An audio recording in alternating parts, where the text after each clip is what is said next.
All right, guys, we're rolling. Welcome back to episode 16 of Revelation Space. Hope you guys have been enjoying so far. We're enjoying making it. Yes. Shout out to the editing crew.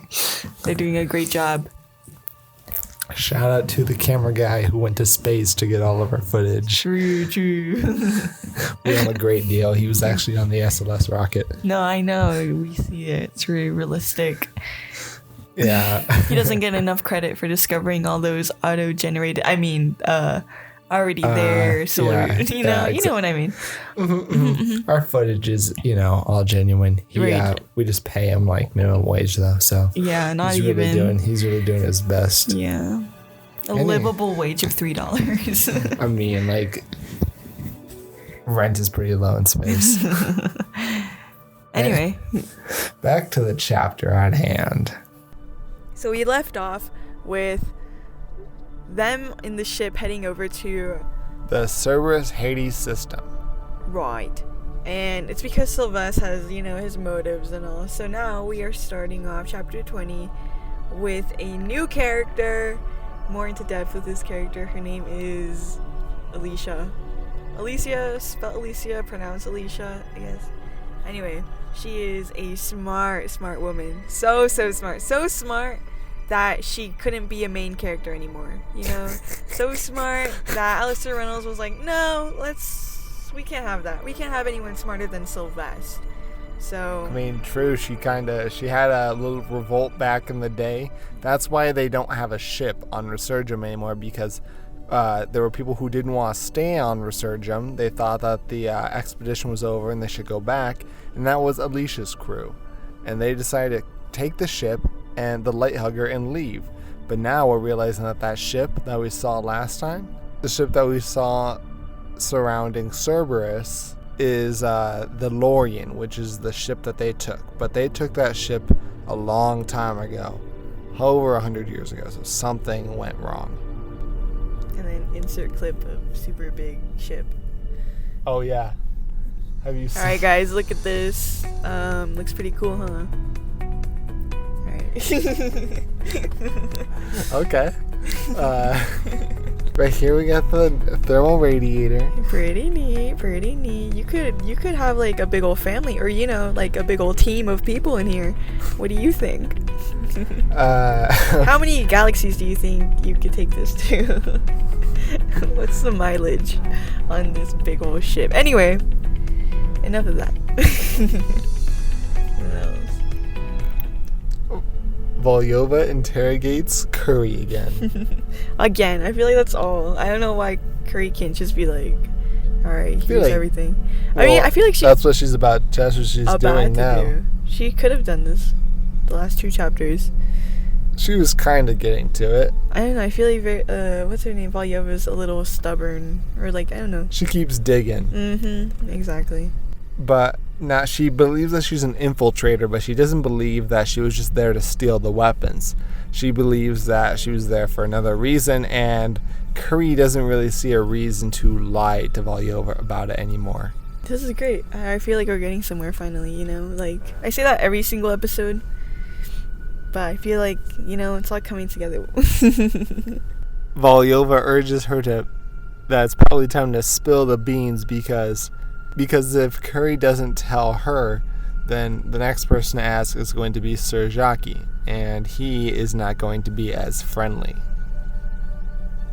They switch over to Sylveste, and they're like, yeah, this guy is kind of crazy because he experiences... So they're looking at the footage from the Lorien, and they look at some of the drone footage from when they sent a drone down to the surface. Sylveste kind of looks through this data, kind of experiencing it. He floats above the surface, and then he notices something's moving under the crust.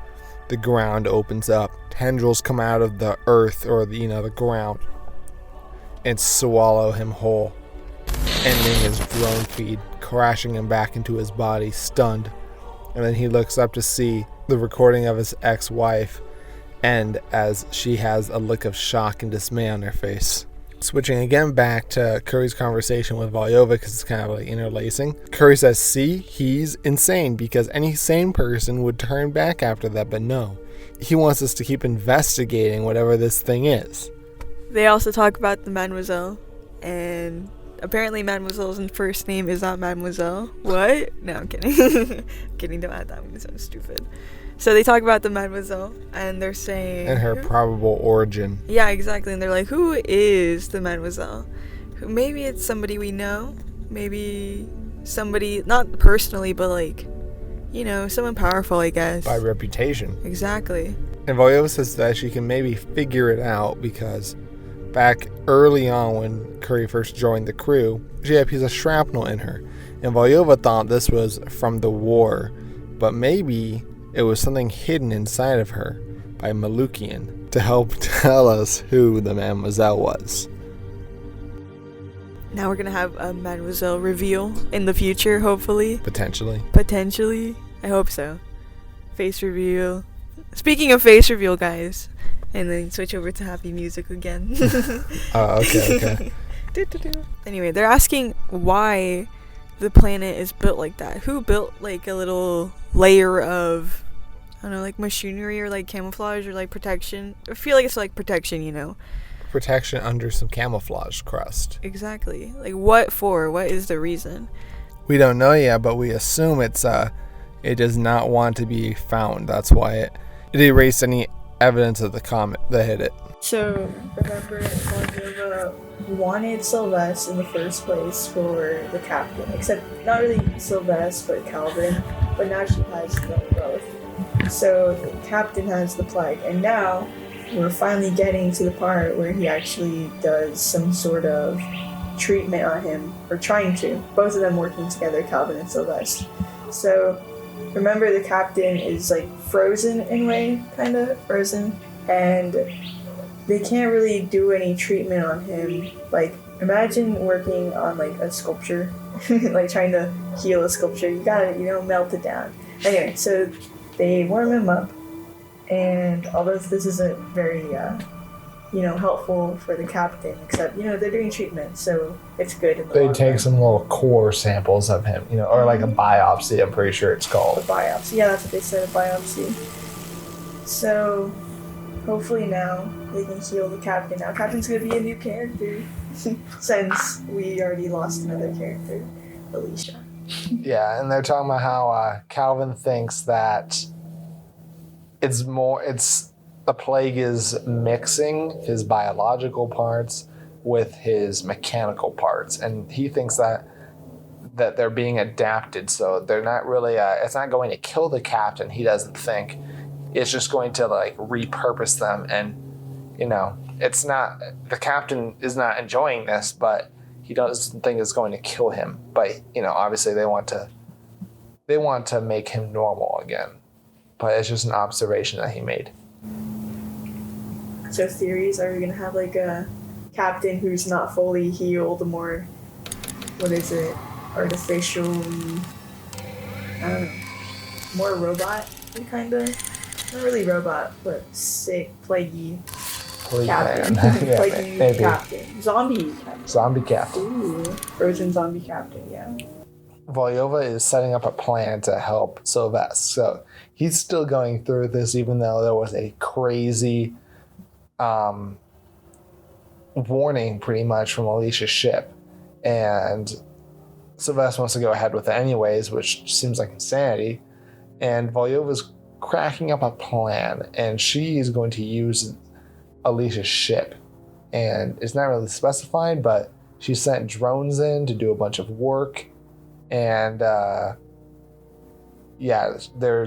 transforming the ship right now into something Volyova can use. What do you think is on the planet? What do I think is on the planet or under the planet? Under the planet. Well, so far it's only been machine parts. You think there's like an alien species underneath, or some sort of like, half human, half machinery, or is it just the planet itself? You think the aliens are inside the planet? I don't know. I mean, something made this, Had something to do with it. And why would they put a crest on it? And why would they protect it if they weren't in it or something? That's the point, to protect themselves. Yeah. Like a shield, exactly. So Who are they? Why are they protecting? What are they protecting themselves from? Yeah. Or why are they so? Well, maybe they're protecting themselves from the inhibitors. They don't. They want to maintain camouflage and to not be seen by the inhibitors. We got Curry and we got Sajaki. And he's doing a little bit of privacy, an invasion of privacy is what they say. I don't care if they take my information. Let's put the cameras at the border. And that's for you. I don't think so. I think he's just, he wants to know what's going on. What's going on inside of Curry's brain Exactly. cavity. When you're in a situation like this, it's kind of important to know who you're working with, Yeah, well, at least from Sajaki's point of view, that's it, because there's been strange goings on, and he needs to know that everyone's on on his side. So it only makes sense to do a trawl, which is, if anyone hasn't caught on, it's a deep brain scan. Duh, for those of you who haven't caught on. Anyways, it's a deep, in this case, very destructive brain scan because he's using some pretty old technology, apparently. And it's quite painful because he's pulsing your brain with, electromagnetic, whatever it is. And he's basically mapping out all your synapses, and he's basically getting being able to read your mind or get information out of your thoughts. And so he's doing this to make sure that there's no traitors, we wouldn't want that. True. I wonder what it looks like when it's all mapped out. Like, what does it look like? Probably very pretty, if I'm being honest. Really? I don't think so. I think it's going to be like a ton of gush. I mean, how old is she? I mean, her brain's going to be gush by the time he's done scanning exactly. it. Like, all her memories. I mean, even memories that she doesn't even think are memories, Oh, I was more thinking about, the structure of the brain. The synapses. That's you're talking fine. about, her memories. Synapses, yeah, that's going to be pretty. But, what he actually wants to know, the actual information, I think I know. Yeah. Volyova has an issue with this, and she comes running into the room, just so happens to come running into the room, and she's like, "Don't do that. You're going to break the implants. I mean her. You're going to break her." And, she does a good job of making it sound like she doesn't care about Curry, but I think you can tell that Volyova is starting to have a friendship for Curry. I mean, it might just be self-interest, because if he cracks Curry, then he'll know that Curry's been working with Volyova, and so that'd be bad for her. But Volyova is basically able to get her off the hook and say, "Oh my gosh, you're damaging the implants." And so he stops trolling her for now. Get trolled.